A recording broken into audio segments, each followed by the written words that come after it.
Good morning, everyone. My name is Emeka Makeze, and I'm a Nollywood filmmaker.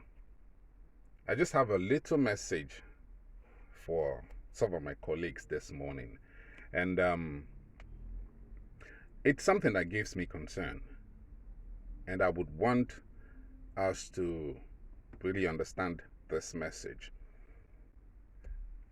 There's this attitude some of us exhibit, when it comes to work.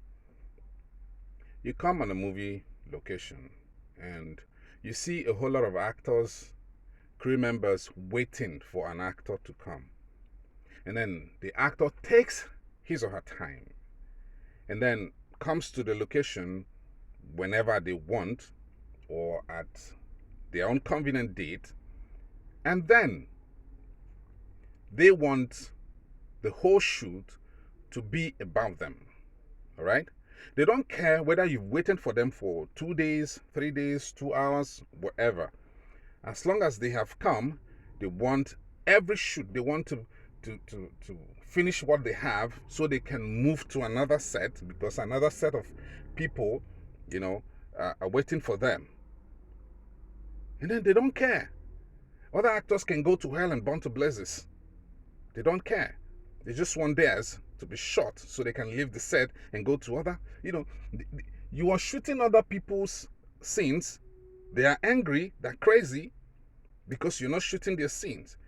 This is someone who could have kept you guys at the location for hours, for days. And then you come on the location and you want everybody to worship you, to shoot whatever you have so you can go to another set, because not only you like money, not only you want to shoot film, they go. Then others, they can go to hell. If you do this, please know that you're not doing right to others. You want others to do right by you, but you're not doing right. It is not a good thing. It's not something to be proud of. It is not. If you think this message is about you, please let me know so I can actually call your name. But if you think it's good for you and for this business, take corrections. Thank you.